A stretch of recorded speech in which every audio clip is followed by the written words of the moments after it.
No dia 3 de novembro de 2020, aconteciam nos Estados Unidos as eleições para presidente do país. Donald Trump e Joe Biden estavam em uma disputa acirrada e o mundo inteiro estava de olho no que acontecia, como se fosse uma disputa de pênaltis em final de Copa do Mundo.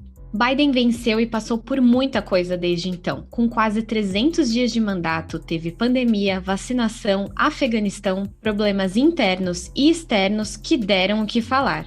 Então, para relembrar essas eleições tão conturbadas e em celebração a esses quase 300 dias de governo Biden, o Papo de Inter decidiu fazer um especial diferente, dividido em 2. Nesse episódio aqui, a gente vai relembrar as eleições, falar da pandemia, vacinação e, claro, Afeganistão. Para isso, a gente teve a honra de contar com a participação de Marcelo Lins. O Lins é jornalista, apresentador do programa Globo News Internacional, comentarista também da Globo News e um grande especialista em Estados Unidos. Inclusive, o Lins cobriu as eleições entre Donald Trump e Joe Biden. A gente bateu um papo super bacana com ele e trouxemos para vocês na íntegra. Dado todo esse contexto, acho que a gente já pode começar. Eu sou a Andressa Isfer.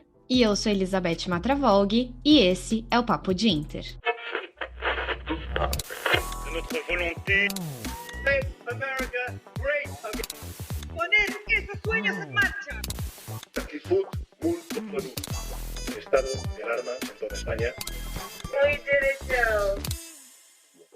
Bom, então já vamos com o pontapé, vou começar com a primeira pergunta. Como eu falei para você, nosso principal gancho é as eleições agora do dia 3 de novembro, que vai fazer um ano, e a gente, ano passado, estava num mundo completamente diferente, né? Então, a gente lidava com o Trump, que era um presidente que, há alguns anos atrás, a gente não esperava nunca que fosse o presidente dos Estados Unidos, né? E no final de 2020, a gente ainda tinha a pandemia, se falava um pouco de vacina, mas ainda era uma realidade um pouco estranha, um pouco distante, e os Estados Unidos foi o palco dos maior número de casos e de mortes. E de lá para cá aconteceu muita coisa, parece que foi quase um ano e na verdade parece que foram 10 anos. Então a nossa ideia aqui é recapitular o que aconteceu e aí a gente vai começar pelas eleições de 2020, que foram marcadas por acusações infundáveis, né, acusações de fraude e a tentativa desesperada do Trump de tentar não deixar o poder. E aí depois a gente viu, né, o resultado das eleições, Joe Biden demorou bastante, o Joe Biden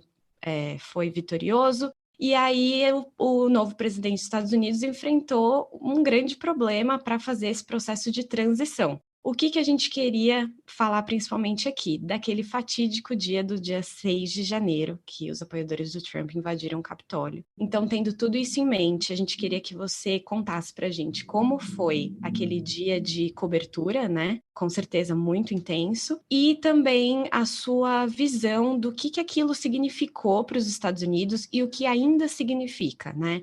Porque a gente parou um pouco de falar aqui na mídia brasileira sobre esse dia 6 de janeiro, mas os Estados Unidos ainda falam bastante sobre isso. Então, a gente queria a sua visão nisso tudo.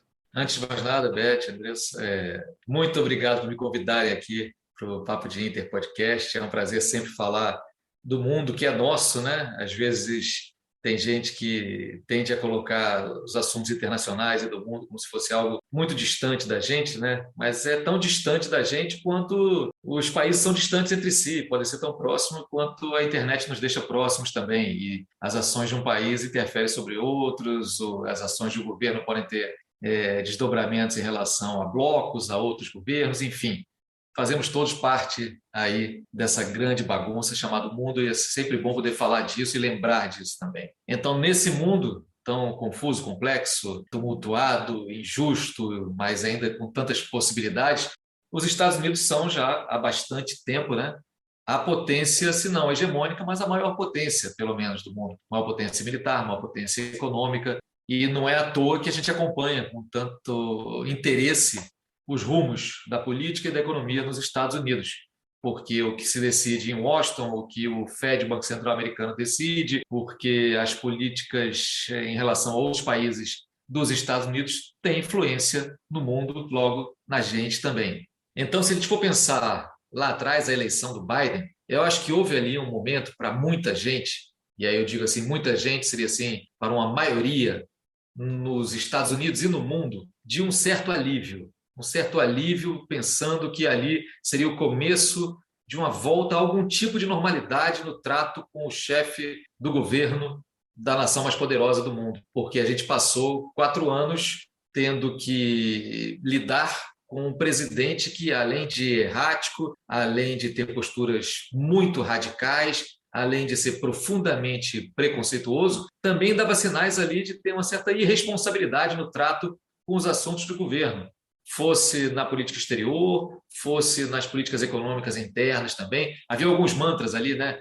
Estado pequeno, menos impostos, o recolhimento dos Estados Unidos para dentro de si, parar de, nas palavras dele, financiar aqueles que são protegidos pelos Estados Unidos, como se os Estados Unidos também não tirassem grandes dividendos políticos, comerciais, estratégicos do fato de estarem presentes em tantos lugares do mundo, né, há tanto tempo, enfim. Mas a eleição de Joe Biden foi um pouquinho a volta de um governo mais funcional, um governo onde, por mais que você possa ter críticas, como qualquer governo merece críticas, você teria assim, um pouco mais de clareza sobre os passos que estavam sendo dados. Mas até esse governo começar de fato e começar a mexer uma engrenagem que tinha a ver também com o Congresso, eleito também majoritariamente democrata, ainda que por uma margem bem pequenininha, precisava passar ainda pela confirmação desse mesmo Congresso. O 6 de janeiro, portanto, aquela sessão solene em que as duas casas, a Câmara dos Representantes, que é a Câmara dos Deputados deles, e o Senado,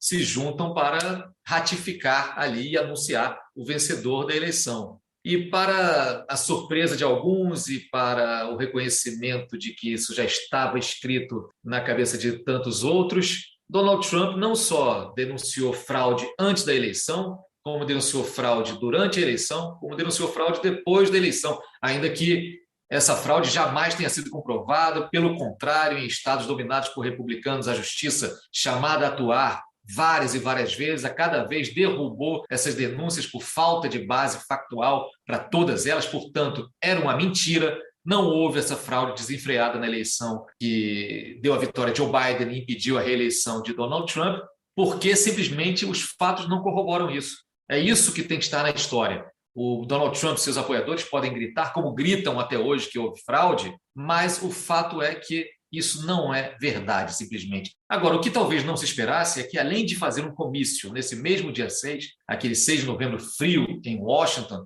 Donald Trump incentivasse os seus apoiadores, e aí a gente foi sabendo ao longo do tempo como isso foi não apenas incentivado, como planejado, como negociado também, investigações mostraram isso, incentivasse esses seguidores mais radicais, mais extremados, a marchar sobre o Capitólio, aquele monte ali em Washington onde fica o Congresso, e invadir o Congresso até. Ficou no ar esse incentivo à invasão, que foi interpretado, claro, por esses seguidores, que já estavam com isso na cabeça, como um incentivo, de fato, e um sinal verde para a invasão. Então, vimos naquela que é chamada por muitos de maior democracia, se não do mundo, pelo menos do Ocidente, com razões para ser, ainda que possamos discutir ali a representatividade dessa democracia, o sistema eleitoral, quem tem voz, quem tem vez na democracia americana, mas é, de fato, um sistema democrático referência no Ocidente e no mundo, foi atacado no seu coração por gente que denunciava uma fraude que não existia. Então, a gente não pode minimizar esse fato. Ali é um ataque, pode dizer assim, não morreu tanta gente assim, dizem aqueles que querem passar a mão na cabeça dos invasores, mas, primeiro, morreu gente, sim, no coração da política americana, no coração da política do Ocidente, por assim dizer. E não só isso, um símbolo ali foi quebrado, o símbolo, digamos assim, de que a eleição nos Estados Unidos ela é respeitada. O seu resultado, goste-se ou não, festeja-se ou lamente-se, ele é aceito pelo país, pelas instituições, pela imprensa e reconhecido mundialmente também. Foi isso que foi colocado em dúvida, é isso que os trumpistas que dominaram desde a campanha eleitoral anterior e seguem dominando o Partido Republicano, insistem em dizer, e é contra isso que qualquer democrata, sendo ele ligado ao partido que leva esse nome, mas apenas um defensor da democracia, tem que se bater a toda vez. Toda vez que um senador, um deputado republicano, um militante trumpista vier com essa balela de que houve fraude e tal, tem que ser rebatido na hora. E lembrado que os fatos não mostram isso, que isso é mentira. E é esse trabalho que ainda precisa ser feito nos Estados Unidos até hoje, por incrível que pareça. Se a gente lê ou ouve o Trump falando hoje, um ano depois, lê as falas de seus apoiadores, a gente vai ver que ele repete as mesmas acusações sem base. Não apenas isso. as investigações que parecia que iam dar em muita coisa, em punições muito sérias, inclusive para grupos parlamentares ali específicos, os mais radicais, o reconhecimento de culpa por alguns republicanos importantes, como o Newt Gingrich lá atrás, como outros republicanos importantes, isso tudo parece ter ficado num passado remoto. Na pandemia, a gente sabe, você bem lembrou, a gente viveu esse 1 ano e tal, quase 2 anos, como se fossem 10, 15 pessoas, envelheceram 30 anos na pandemia, fatos se multiplicaram numa razão jamais vista antes, num período tão curto de tempo.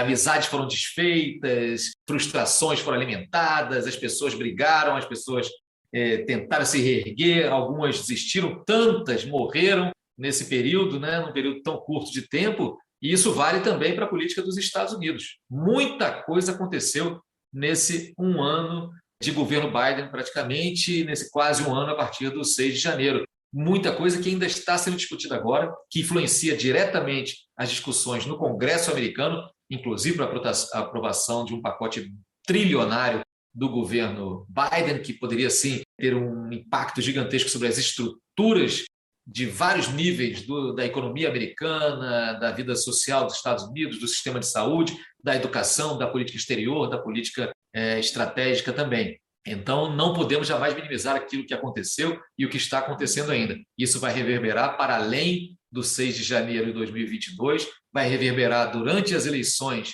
de meio de mandato, onde os democratas serão postos à prova e terão que ver se vão conseguir manter o controle das 2 casas do Congresso. Nesse momento, nada indica isso. Enfim, são fatos que continuam mexendo na nossa história atual, na história do tempo atual.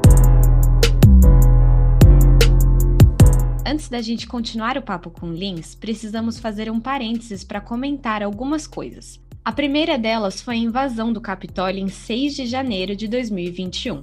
Como a gente comentou aqui e o Lins fez seus comentários super precisos e importantes, essa invasão aconteceu durante a sessão que iria oficializar a vitória de Joe Biden como presidente dos Estados Unidos e deixou 5 mortos. Até hoje, mais de 600 pessoas foram indiciadas por participar desse ato que com certeza marcou a história dos Estados Unidos. Outro ponto que o Lins comentou que é importante da gente falar é o pacote trilionário do Biden para melhorar a economia americana. Esse pacote foi anunciado logo no início do mandato de Biden, mas ele está em discussão agora e para ser aprovado no Congresso norte-americano, ele está passando por algumas mudanças. Num primeiro momento, o que o Biden propôs foi um investimento de 3,5 trilhões de dólares em diversas frentes para ajudar principalmente famílias de classe média norte-americanas, além de incentivos para combater as mudanças climáticas. Mais recentemente, quase 300 dias depois, esse pacote foi apresentado por Biden no Congresso, mas em um valor entre 1,75 e 1,85 trilhão de dólares. Vários pontos super importantes desse pacote caíram, como a licença maternidade remunerada para mães, uma medida para incentivar a adoção de energias renováveis por parte de prestadores de serviços públicos, punindo aqueles que recusassem essa medida, 2 anos de faculdade comunitárias gratuitas e a diminuição do preço de remédios para idosos, por exemplo. Aqui, só para lembrar, o sistema de saúde norte-americano é extremamente caro, assim como as faculdades, que são, em sua maioria, privadas. Mas, por outro lado, outros pontos seguem de pé, como incentivos para americanos adotarem veículos elétricos, pré-escola gratuita universal para crianças de 3 e 4 anos e o aumento na cobrança de impostos sobre os ganhos dos americanos mais ricos. A gente vai falar de imigração aqui, mas também entra nesse pacote medidas para simplificar a imigração e acelerar os processos de 9 milhões de pedidos de vistos no país, aumentando o número de advogados que representam imigrantes e buscam acelerar esse processo principalmente na fronteira com o México.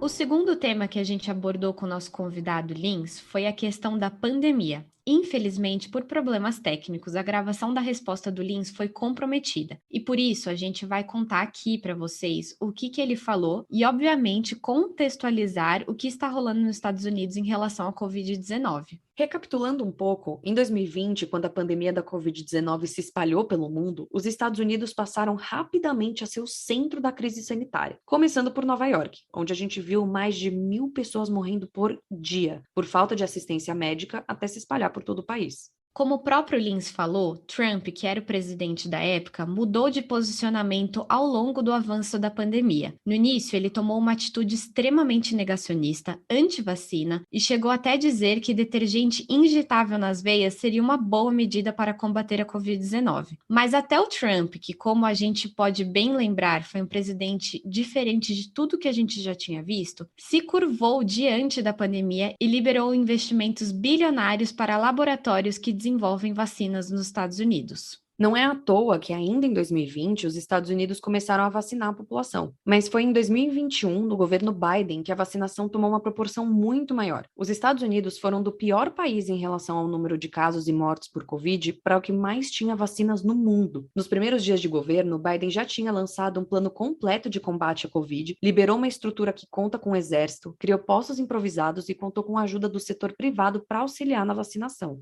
Só que nem tudo são flores. Diferentemente do Brasil, os Estados Unidos têm uma grande quantidade de vacinas. O problema é que uma parte considerável da população não quer se vacinar. O Lins contou pra gente que um elemento essencial da cultura norte-americana é a cultura do individualismo. O discurso de que o governo não deve interferir na sua vida, que os Estados Unidos é um país composto por uma federação de estados que conduz suas próprias leis e que o governo deve ter a sua gerência mínima na vida de cada cidadão sob pena de se tornar uma ditadura. Esse tipo de discurso é ainda muito forte na vida do americano médio, do americano que é trabalhador. Ou seja, quando se fala de vacinação obrigatória ou vacinação como uma necessidade por um bem comum, os extremistas da direita americana usaram isso para acusar o governo de estar intervindo na vida da população. Essas ideias ainda são muito enraizadas nos estados ao sul do país, onde o discurso prevalece em detrimento à saúde pública. E a gente não está falando aqui só da vacinação. Nesses mesmos locais tem uma grande resistência com relação ao uso de máscaras e as medidas sanitárias para conter o vírus, como distanciamento social, por exemplo. E foi o que o Lins falou. Era para os Estados Unidos estarem numa posição muito melhor em relação à vacinação do que estão hoje. E essa briga entre ciência e fake news é um dos maiores desafios do Biden hoje, pois a polarização que vimos nas eleições de 2020 ainda prevalece com força um ano depois. E isso não só afeta a governança de Biden, como também as próximas eleições. Bom, e para encerrar a parte 1 desse papo, vamos voltar a ouvir o Lins falando de um ponto-chave desses 300 dias de mandato do Biden, o Afeganistão. Escuta só. A gente queria mudar um pouco de assunto e falar um pouco de Afeganistão. Aí eu queria pegar um pouco, na verdade, do seu gancho que você falou lá no início da sua resposta sobre o Biden não ter mostrado muita empatia, não ser uma pessoa muito comunicativa, que nem o Trump era, né? Aqui no Papo de Inter a gente já tem 2 episódios sobre isso, então o pessoal já meio que tá inteirado. Mas, na verdade, a gente queria saber um pouco sobre a sua análise da posição do Biden diante da retirada das tropas americanas, como que foi considerado fracasso por muitas pessoas. A gente sabe que também foi uma coisa que ele herdou do Trump e de outros líderes, né? Inclusive do Obama, com quem ele foi vice-presidente, mas a gente queria saber sua análise da posição dele e também um pouquinho dos bastidores de como foi aquele dia de cobertura. Então, o Afeganistão e a história dos Estados Unidos com o Afeganistão é daqueles casos em que algo que começa complicado, tumultuado e pouco claro, dificilmente vai ter um desfecho claro, evidente, que seja uma unanimidade para todo mundo, né? Me parece que nessa retirada, depois dessa que foi a mais longeva guerra com participação dos Estados Unidos em sua história, foi o desfecho, digamos assim, apropriado para algo que começou já muito errado, né? Desde lá no início, quando decidiu-se atacar o Afeganistão como parte da chamada Guerra ao Terror ainda, sob George W. Bush, nos Estados Unidos, estava errado. Quer dizer, por mais que o Afeganistão fosse visto como um lugar onde terroristas treinavam e onde pudessem ter acesso a armamentos e a alguns tipos de informações e tudo mais, o Afeganistão estava longe de ser o grande criador das correntes mais extremistas do islamismo que defendiam uma cruzada contra os infiéis, né? Se a gente fosse apontar um país em que isso era mais verdadeiro, ou um país de onde emanavam essas ideias mais radicais, seria a Arábia Saudita, mesmo correndo risco de ser uma injustiça, porque é óbvio que não é toda a Arábia Saudita que vai dizer isso, mas a monarquia saudita, absolutista, ditatorial como ela é, discriminatória, preconceituosa, ela financia as escolas islâmicas, as madraças mais radicais, tanto no próprio país quanto fora dele, no Paquistão, também no Afeganistão, também em um sem número de países de grandes populações muçulmanas. Não é à toa que a vasta maioria dos terroristas do 11 de setembro também era composta por saudita. Não é à toa que não havia um afegão sequer naquele grupo de homens que empreendeu aquela translocada barbaridade no coração financeiro, político, estratégico dos Estados Unidos, né? Então, começou já errado. E começou errado a guerra ao Afeganistão, num país que já tinha se mostrado muito resiliente em outros conflitos. Tinha resistido ao Império Britânico, tinha resistido aos soviéticos, para não ir até Alexandre o Grande lá atrás, quando os afegãos também não se mostraram fáceis de ser derrotados, muito antes pelo contrário. Resistiu mais recentemente, portanto, aos soviéticos, com a ajuda dos americanos, inclusive, que financiaram grupos armados dentro do Afeganistão, que seria o embrião do que viria a ser a Al-Qaeda depois, mas acho que isso já foi falado nas questões e nas discussões específicas sobre o Afeganistão. Por que seria diferente em relação aos Estados Unidos, né? Há uma tropa, não só Estados Unidos, Reino Unido também, e toda uma aliança militar ali que ocupou o país por 20 anos. Ocupou sem conseguir mexer especificamente nas estruturas de poder, sem conseguir se aproximar das estruturas tribais desse país montanhoso, que tem já teve uma importância estratégica muito grande na época em que o comércio de especiarias, e pensando em Marco Polo aqui e tudo mais, antes mesmo das grandes navegações, o Afeganistão era uma encruzilhada muito importante para o Oriente. Perdeu essa importância comercial, mas tem uma outra importância ali. Tem a China ali do lado, tem o Irã, tem a Rússia, obviamente, todos atores importantes ali. E uma presença militar dos Estados Unidos naquela região do mundo foi interessante para os americanos. Eles estavam mais perto também de muitos de seus antagonistas do cenário mundial. Então, não vamos dizer que foi só dinheiro gasto. Não só isso. Foram trilhões de dólares gastos no Afeganistão também, mas gastos aonde, especificamente? Uma parcela pequena, injetada diretamente na tentativa de reconstruir estruturas políticas no Afeganistão. Boa parte dessa parcela desviada em sistemas de corrupção, por líderes regionais ali já corruptos, que já tinham um domínio muito esquisito sobre suas populações, mas uma gigantesca parcela desse dinheiro gasto, entre aspas, no Afeganistão foi diretamente para a indústria bélica americana, o chamado complexo industrial militar dos Estados Unidos.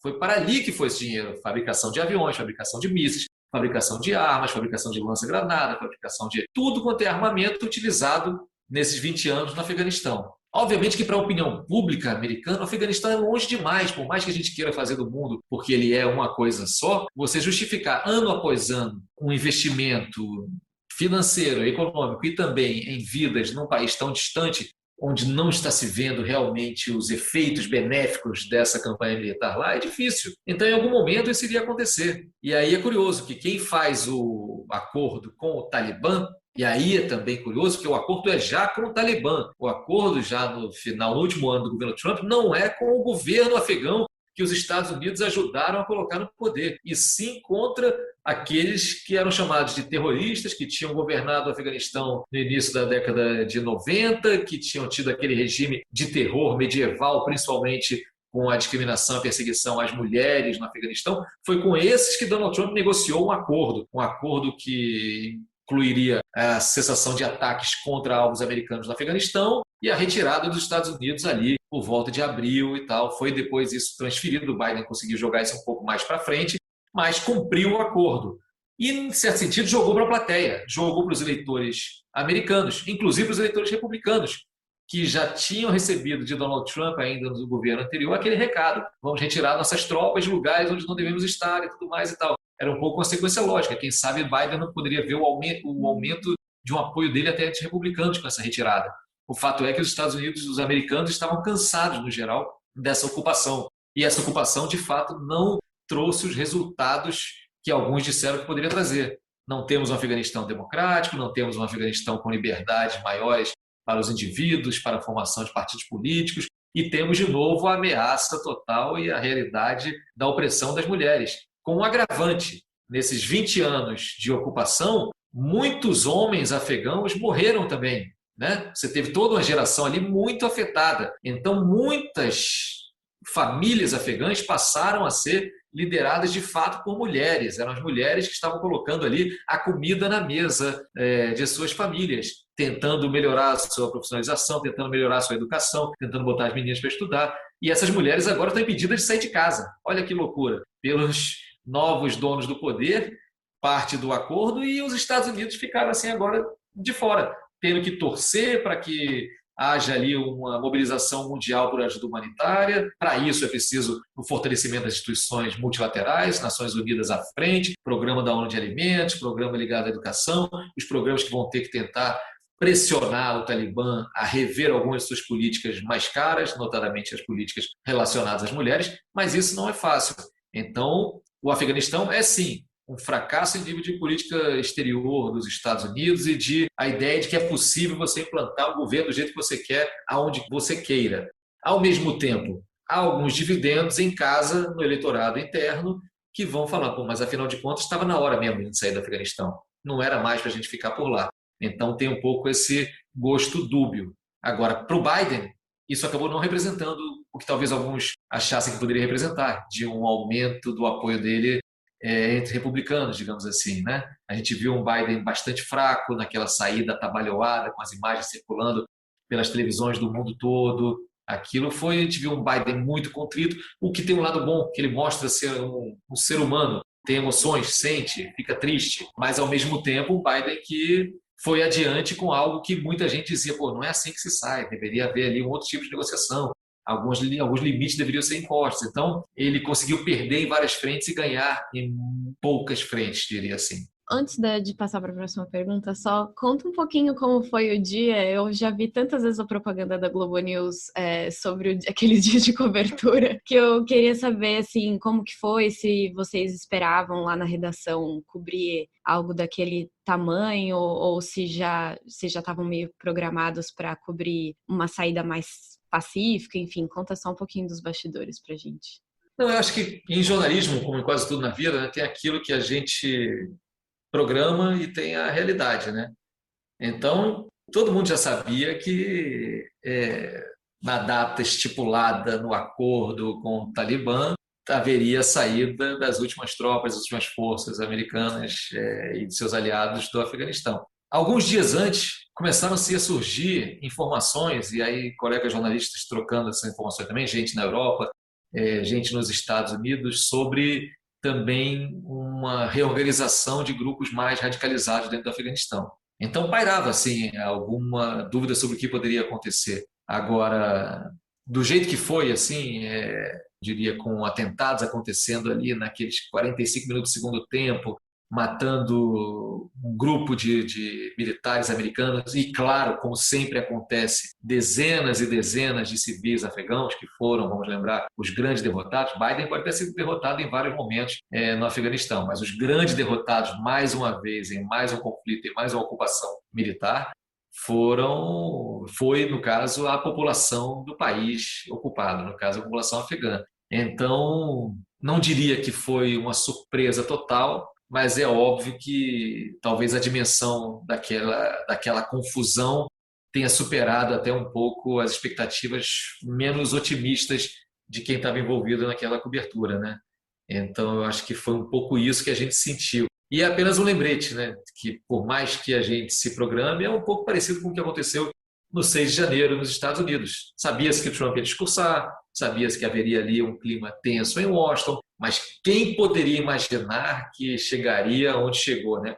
E quem poderia imaginar que a Raquel Crahenbull, que estava lá dentro do Capitólio para fazer uma cobertura quase que pro forma de uma passagem de bastão, pelo menos ali a ratificação do resultado da eleição, fosse em dado momento estar entrevistando parlamentares americanos com máscaras contra gás e as imagens mostrando quebra-quebra lá fora. É um pouco semelhante, dá para fazer esse paralelo entre esses dois momentos das coberturas internacionais recentes envolvendo ambas os Estados Unidos. E o dramático é que a gente fica com a impressão, e eu que já tenho, digamos assim, um bom pedaço de chão percorrido, que a gente aprende muito pouco mesmo, que a história ela se repete, aquela história se repete, a tragédia, é fácil, tudo mais, é a mais pura verdade. E por mais que aconteçam coisas que você acha que jamais serão esquecidas, barbaridades que são tão bárbaras que jamais serão esquecidas, basta o espaço de uma geração para de fato esquecer, ou de algumas gerações, né? Quando a gente vê agora o ressurgimento em alguns lugares do mundo de ideias que remetem muito ao nazismo, ao fascismo, ao franquismo, ideias que tentam dar uma lustrada na imagem de ditaduras sanguinárias, a gente vê que é preciso muito pouco para esquecer. Daí a importância, mais uma delas, do jornalismo, de estar o tempo todo tentando lembrar, tentando não apenas... Porque o jornalismo sempre ficou aquela figura assim de uma pessoa no meio de um rio com muita água, né? E o jornalista talvez um pescador sem nada, também, que tem que pegar peixe ali que estão passando, correndo por si. Ele vai pegar um peixe, vai pegar outro, mas nunca vai pegar os peixes todos que ele gostaria de pegar e tudo mais. Mas mesmo assim, é importante pegar cada peixe, mostrar o peso do peixe, de onde ele veio, o que dá para fazer com ele e tudo mais, para ver se pelo menos mais gente lembra, entende o contexto, pensa no que pode acontecer dali para frente, quem são os personagens e a partir daí forme a sua opinião.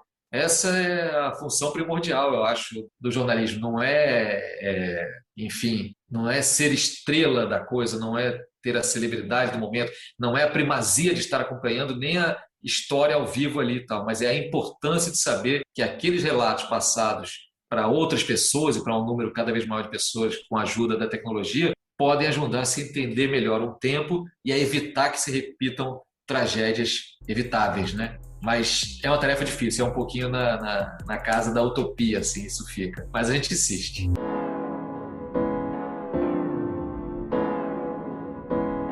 Como eu disse para o Lins na entrevista e repito aqui, eu e a Beth somos jornalistas apaixonadas pela profissão. Então a gente sabe muito bem o que ele tá falando. Porque é uma profissão dura, mas, cara, a gente gosta muito. E antes de encerrar essa primeira parte da conversa com o Lins, a gente não podia deixar de relembrar vocês dos 3 episódios sobre o Afeganistão que nós temos aqui no podcast. Caso você não esteja tão por dentro do que rolou por ali, eles podem super te ajudar. São os episódios de número 15, 26 e 28. É só conferir em qualquer plataforma de áudio digital.